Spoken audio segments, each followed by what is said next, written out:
దానియేలు 2వ అధ్యాయము. నెబుకద్నెజరు స్వప్నం. రాజైన నెబుకద్నెజరు పాలన కాలం 2వ సంవత్సరములో అతనికి నిద్రలో కలలు వచ్చాయి. ఆ కలలను బట్టి అతడు కలవరం చెందాడు. అతనికి నిద్ర పట్టడం లేదు. తనకు వచ్చిన కలలను గుచ్చి తెలియజేయడానికి శకునాలు చెప్పే వాళ్లను, గారడీ విద్యలు చేసే వాళ్లను, మాంత్రికులను, జ్యోతిష్యులను పిలవమని ఆజ్ఞ ఇచ్చాడు. వాళ్ళందరూ వచ్చి రాజు ఎదుట నిలబడ్డారు. రాజు వాళ్లతో, నాకు నిద్రలో కలలు వచ్చాయి. ఆ కలల అర్థం తెలుసుకోవాలని నేను ఎంతో ఆదుర్దాపడుతున్నాను అని చెప్పాడు. అప్పుడు జ్యోతిష్యులు సిరియా భాషలో, రాజు చిరకాలం జీవించుగాక, మీ దాసులమైన మాకు ఆ కలలు ఏమిటో చెప్పండి, దాని భావం మీకు వివరిస్తాం అన్నారు. అప్పుడు రాజు, నాకు వచ్చిన కలలను నేను మరిచిపోయాను. మీరు నాకు వచ్చిన కలను, దాని భావాన్ని చెప్పాలి. చెప్పని పక్షంలో మిమ్మల్ని ఖండఖండాలుగా నరికేస్తాను. మీ ఇళ్లను నేలమట్టం చేయిస్తాను. కలను, దాని భావాన్ని చెప్పిన వాళ్లకు కానుకలు, బహుమతులు ఇస్తాను. వాళ్ళు నా సమక్షంలో సత్కరిస్తాను. కాబట్టి నా కలను, దాని భావాన్ని చెప్పండి అన్నాడు. అప్పుడు వాళ్ళంతా, రాజా, మీకు వచ్చిన ఆ కలను మీ దాసులమైన మాకు చెప్పిన పక్షంలో మేము దాని భావం చెబుతాము అని మళ్ళీ జవాబిచ్చారు. అప్పుడు రాజు, నాకు వచ్చిన కలను నేను మరిచిపోవడం వల్ల మీరు తాత్సారం చెయ్యాలని చూస్తున్నట్టు నేను గ్రహించాను. నా సన్నిధిలో అబద్ధాలు, వంచన మాటలు పలుకుతూ యుక్తిగా కాలయాపన చెయ్యాలని చూస్తున్నాను. మీరు నాకు వచ్చిన కల ఏమిటో చెప్పకపోతే నేను ఖచ్చితంగా మిమ్మల్ని శిక్షిస్తాను. కాబట్టి ముందు నాకు వచ్చిన కల ఏమిటో చెప్పండి. అప్పుడు ఆ కలకు అర్థం చెప్పడానికి మీకు సామర్థ్యం ఉందని నేను తెలుసుకుంటాను అన్నాడు. అప్పుడు జ్యోతిష్యులు ఇలా జవాబిచ్చారు, రాజు అడిగిన విషయం చెప్పగలిగిన వాడు భూమి మీద ఎవ్వడూ లేడు. ఇంతవరకు ఏ చక్రవర్తి, ఏ రాజు, ఏ పరిపాలకుడు ఇలాంటి విషయం చెప్పమని ఏ జ్యోతిష్యుడిని, మాంత్రికుడిని, శకునజ్ఞుడిని కోరలేదు. రాజు తెలుసుకోవాలని కోరిన విషయం కష్టతరం. దీన్ని దేవుళ్ళు తప్ప ఇంకెవ్వరూ చెప్పలేరు. దేవుళ్ళు మనుషుల మధ్య నివసించరు కదా. అది విని రాజు తీవ్ర కోపం తెచ్చుకున్నాడు. బబులోను దేశంలో ఉన్న జ్ఞానులందరినీ హతమార్చాలని ఆజ్ఞ జారీ చేశాడు. జ్ఞానులను హతమార్చాలని రాజు ఇచ్చిన ఆజ్ఞను అమలు చేయడానికి సైనికులు బయలుదేరారు. ఆ క్రమంలో దానియేలును, అతని స్నేహితులను కూడా చంపాలని వెతుకుతున్నారు. బబులోనులో ఉన్న జ్ఞానులను చంపడానికి బయలుదేరిన సైనిక దళం అధిపతి అర్యోకు దగ్గరికి దానియేలు వెళ్ళాడు. అతనితో జ్ఞానయుక్తంగా మాట్లాడాడు. రాజు ఇలాంటి ఆజ్ఞ ఇంత త్వరగా ఎందుకు జారీ చేశాడని అడిగాడు. అర్యోకు జరిగిన విషయమంతా దానియేలుకు వివరించాడు. దానియేలు రాజుకు వచ్చిన కలభావం తెలియజేయడానికి తనకు కొంత గడువు ఇవ్వమని రాజు దగ్గర అనుమతి తీసుకున్నాడు. తరువాత దానియేలు తన ఇంటికి వెళ్లి తన స్నేహితులైన హనన్యా, మిషాయేలు, అజరియాలకు విషయం తెలియజేశాడు. తనకు, తన స్నేహితులకు, బబులోనులో ఉన్న మిగిలిన జ్ఞానులకు రాబోతున్న ఆపద తప్పిపోయేలా రాజుకు వచ్చిన కల, ఆ కలభావం తెలియడానికి పరలోకములో ఉన్న దేవుని నుండి దయ కలిగేలా దేవుణ్ణి వేడుకొమ్మని వాళ్ళని హెచ్చరించాడు. ఆ రాత్రి సమయములో దానియేలుకు దర్శనములో ఆ కల అర్థం వెల్లడైనాయి. దీన్ని బట్టి దానియేలు పరలోకములో ఉన్న దేవుణ్ణి ఈ విధంగా స్తుతించాడు, అన్ని యుగాల్లో దేవుని నామానికి స్తుతి కలుగుగాక. ఆయన జ్ఞానం, బల ప్రభావాలు కలిగినవాడు. ఆయన కాలాలపై, సమయాలపై సమస్త అధికారం కలిగి ఉన్నవాడు. రాజులను నియమించేవాడు, తొలగించేవాడు ఆయనే. వివేకవంతులకు వివేకం, జ్ఞానులకు జ్ఞానం అనుగ్రహించేది ఆయనే. ఆయన గుప్తంగా ఉండే విషయాలను, రహస్యాలను వెల్లడి చేశాడు. పాతాళంలో జరిగే విషయాలు ఆయనకు తెలుసు. ఆయన చుట్టూ వెలుగు ప్రకాశిస్తూ ఉంటుంది. మా పూర్వీకుల దేవా, నువ్వు నాకు వివేకాన్ని, బలాన్ని అనుగ్రహించావు. ఇప్పుడు మేము కోరుకున్నట్టు రాజుకు వచ్చిన సమస్యకు పరిష్కారం నువ్వే నాకు తెలియజేశావు. అందువల్ల నేను నిన్ను స్తుతిస్తున్నాను. దానియేలు కలభావాన్ని చెప్పడం. జ్ఞానులను సంహరించడానికి రాజు నియమించిన రాజు సైనిక దళం అధిపతి అర్యోకు దగ్గరికి దానియేలు వెళ్ళాడు. అతనితో, బబులోనులో ఉన్న జ్ఞానులను చంపవద్దు, నన్ను రాజు సన్నిధికి తీసుకువెళ్ళు, నేను ఆ కలభావాన్ని రాజుకు తెలియజేస్తాను అని చెప్పాడు. అర్యోకు రాజసన్నిధికి వెళ్లి, రాజుకు వచ్చిన కలభావం తెలియజేయగలిగే ఒక వ్యక్తిని నేను కనుగొన్నాను.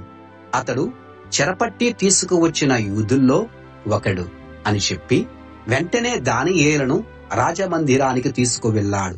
అప్పుడు రాజు, నాకు వచ్చిన కలను, దాని భావాన్ని నువ్వు వివరించగలవా అని బెల్తెషాజరు అనే దానియేలును అడిగాడు. దానియేలు రాజు ఎదుట నిలబడి ఇలా జవాబిచ్చాడు. రాజు కోరినట్టు ఈ మర్మం వివరించడం జ్ఞానులకైనా, గారడీ విద్యలు చేసే వాళ్ళకైనా, శకునం చెప్పే వాళ్ళకైనా, జ్యోతిష్యులకైనా సాధ్యం కాదు. అయితే గుప్తంగా ఉన్న విషయాలను వెల్లడించే దేవుడు పరలోకంలో ఉన్నాడు. భవిష్యత్తులో జరగబోయే విషయాన్ని ఆయన రాజైన నెబుకద్నెజరుకు తెలియపరిచాడు. మీరు మంచం మీద పడుకుని ఉన్నప్పుడు మీ మనసులోకి వచ్చిన దర్శనం ఏమిటో మీకు తెలియజేస్తాను. అది ఏమిటంటే, రాజా, మీరు పడక మీద పడుకుని ప్రస్తుత కాలం గడిచిన తరువాత ఏమి జరుగుతుందో అనుకుంటూ తీవ్రంగా ఆలోచిస్తున్నారు. ఆ సమయంలో గుప్తమైన విషయాలను వెల్లడించేవాడు జరగబోయే సంగతులు మీకు తెలియజేశాడు. ఈ మర్మం గురించి ఆయన నాకు బయలుపరిచిన కారణం నేను ఇతర మనుషుల కంటే గొప్ప జ్ఞానిని అని కాదు. రాజా, ఆ కలభావాన్ని, మీ మనస్సులోని ఆలోచనను మీకు తెలియజేయడానికి దేవుడే దాన్ని నాకు బయలుపరిచాడు. రాజా, మీకు వచ్చిన కల ఇదే. మీరు చూస్తూ ఉండగా బ్రహ్మాండమైన ఒక విగ్రహం కనబడింది. ఈ విగ్రహం గొప్పది, ప్రకాశమానమైనది. అది చూపులకు భయంకరంగా ఉండి మీ ఎదుట నిలబడి ఉంది. ఆ విగ్రహం తల మేలిమి బంగారం, దాని రొమ్ము, భుజాలు వెండివి, దాని పొట్టభాగం, తొడలు ఇత్తడివి, దాని మోకాళ్ళు ఇనుపవి, దాని కాళ్ళల్లో ఒకటి ఇనుపది, ఒకటి కాల్చిన బంకమన్నుతో కూడినది. మీరు చూస్తూ ఉండగా చేతి సహాయం లేకుండా ఒక రాయి ఇనుము బంకమన్ను కలిసిన ఆ విగ్రహం కాళ్ళ మీద పడి దాని కాళ్లను ముక్కలు ముక్కలుగా చేసింది. అప్పుడు ఇనుము, బంకమన్ను, ఇత్తడి, వెండి, బంగారం అన్నీ కలిసి పిండి పిండి అయిపోయాయి. అది కోతకాలంలో కల్లంలో దంచిన చెత్తలాగా అయిపోయింది. వాటి ఆచూకీ ఎక్కడా కనబడకుండా గాలికి కొట్టుకుపోయాయి. అయితే ఆ విగ్రహాన్ని విరగగొట్టిన ఆ రాయి గొప్ప పర్వతంగా మారి భూలోకమంతటా వ్యాపించింది. ఇప్పుడు దాని భావం మీ సమక్షంలో తెలియజేస్తాను. రాజా, పరలోకములో ఉన్న దేవుడు రాజ్యాన్ని, అధికారాన్ని, బల ప్రభావాలను, ఘనతను మీకు అనుగ్రహించాడు. మీరు రాజులకు రాజుగా ప్రఖ్యాతిగాంచారు. దేవుడు రాజ్యంలో ప్రతి ప్రాంతాన్ని, భూమిపై ఉండే ప్రతి జంతువులను, ఆకాశములో ఎగిరే సమస్త పక్షిజాతిని అన్నిటినీ మీ ఆధీనంలో ఉంచాడు. ప్రజలందరి మీద మీకు సర్వాధికారం అనుగ్రహించాడు. దర్శనములో కనిపించిన ఆ బంగారపు తల మీరే. మీరు మరణించిన తరువాత మీ రాజ్యం కంటే తక్కువ ప్రభావం ఉన్న మరో రాజ్యం పైకి వస్తుంది. తరువాత మూడో రాజ్యం సర్వలోకాన్ని పాలిస్తుంది. అది మీకు కనిపించిన ఇత్తడి వంటిది.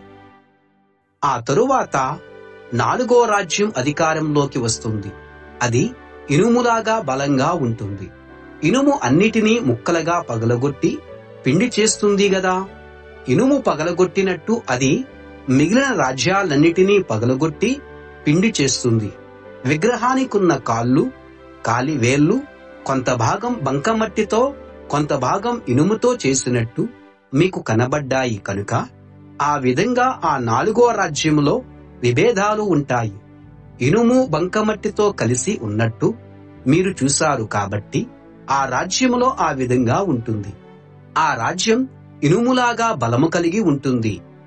కాళ్ళ వేళ్ళు కొంత భాగం ఇనుపవిగా, కొంత భాగం బంకమన్నులాగా ఉన్నట్టు ఆ రాజ్యం ఒక విషయములో బలంగా, ఒక విషయములో బలహీనంగా ఉంటుంది. ఇనుము బంకమన్ను కలిసిపోయి ఉండడం మీరు చూశారు. అదే విధంగా రాజ్యములోని ప్రజలు మిశ్రమంగా ఉంటారు గాని ఇనుము మట్టిలో కలవకుండా ఎలా ఉంటుందో అలాగే ప్రజలు ఒకరితో ఒకరు కలవకుండా ఉంటారు. ఆ రాజుల కాలంలో పరలోకంలో ఉన్న దేవుడు శాశ్వతంగా నిలిచి ఉండే వేరే ఒక రాజ్యం నెలకొల్పుతాడు.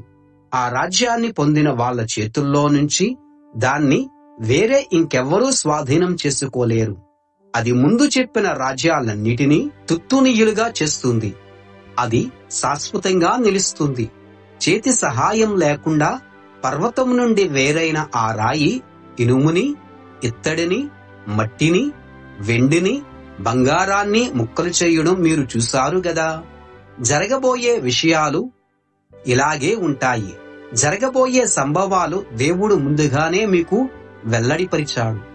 మీకు వచ్చిన కల యథార్థం, దాని వివరణ నమ్మదగినది అని దానియేలు రాజుతో చెప్పాడు. అప్పుడు రాజైన నెబుకద్నెజరు దానియేలు ఎదుట సాష్టాంగపడి నమస్కారం చేశాడు. అతన్ని సన్మానించి నైవేద్యం, ధూపం సమర్పించాలని ఆజ్ఞాపించాడు. రాజు దానియేలుతో, ఈ రహస్య విషయాలు వెల్లడిపరిచే సమర్థత మీ దేవుడు నీకిచ్చాడు.